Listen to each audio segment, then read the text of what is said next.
رد على الشبهات والكلام اللي بيتقال، زي ما قال الاستاذ الدكتور جمال جبريل، زي ما الاستاذ مجدي قال في الاول. بقول انا قاعد اسمع عن انتقالات الجمعيه التاسيسيه فاكتشفت انهم بيتكلموا على بلد غير البلد. هو مش موجود، انا سمعت بقول انا مش موجود. ما هو رئيس اللجنه اللي هو الطعون اللي على الجمعيه التاسيسيه لا تعنيني، هي مش بتاعتنا. بس بعض الناس بيقول لك الاخوان رايحين يشوفوا الجمعيه، ليه يعني؟ ليه؟ عشان ايه؟ عشان ايه؟ الجمعيه التاسيسيه ليست ملكا للاخوان ولا حكرا للاخوان ولا وقفا على الاخوان ولا يتحكم فيها الاخوان.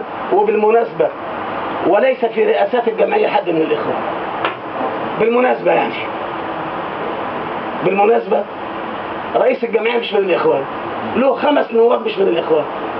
الامانه العامه فيها 4 امين عام مساعد مش من الاخوان. الامين العام فقط اللي هم اختاروه من الاخوان قالوا لنا يا جماعه هاتوا حد من عندكم. ففي رئيس و5 نواب ادي 6، وفي امانه عامه من 5 يبقوا 11. احنا نسبتنا 1 ل11. شفت حجم السيطره؟ بس كده فندم برضه خطير. اصبر عليا انت بتقطعني، اصبر عليا بس. شفت حجم السيطره؟ ما انا قلت هسمع اسئله. شفت حجم السيطره بقى؟ احنا 1 من 11، عشان كده مسيطرين على الجمعيه. احنا مسيطرين على الجمعيه حتى تتاكد ان الذي يقال كيد محض وسوء ظن مقصود وهجوم غير مبرر، وبالتالي عدم اخلاص لمصلحه الوطن. انا بقول كلام وانا عارف انا بقول ايه. طب ايه سيطره الاخوان؟ اين سيطره الاخوان؟ مين مسيطر على ايه؟ شو كده؟ احنا تعلمنا في علم المنطق الحقيقه بنت البحث، وتعلمنا في الجنائي العبره بالدليل. الكلام المرسل لا يؤخذ به. إلقاء الاتهامات على عوائنها جزافا دون بينة ولا وقع ولا دليل، ده اسمه إساءة وخوض في الأعراض بلا مبرر. اللي بيقول لك الإخوان بيسيطروا عليها، أنا بقول لك في قيادة الجمعية التأسيسية 11، إحنا لنا واحد اللي هو عمرو دراج بالاسم.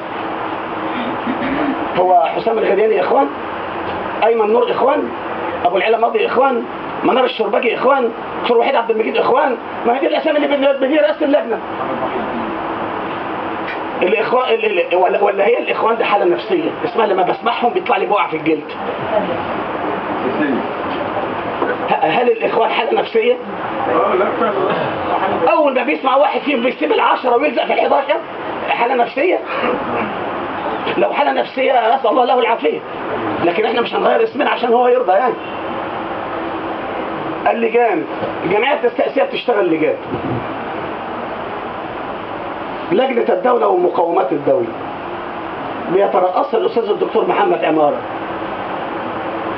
أهم لجنة اللي هي هوية الوطن، مش إخوان محمد عمارة. اللجنة الثانية لجنة الحقوق والحريات بيترأسها المستشار إدوارد غالب. ده بقى إخوان صح كده؟ لا باين بقى، باينة. دي باينة بقى. مش هنعرف نكذب في دي، مش هنعرف نكذب.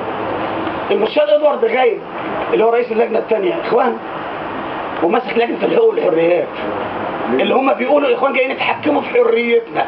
ده اللي رئيسها مسيحي، ولا هو قاعد بقى ضد نفسه؟ اتهامات ليس لها منطق تحمل عليه، ولذلك أنا لا أعتبرها حالة سياسية، إنما هي حالة نفسية.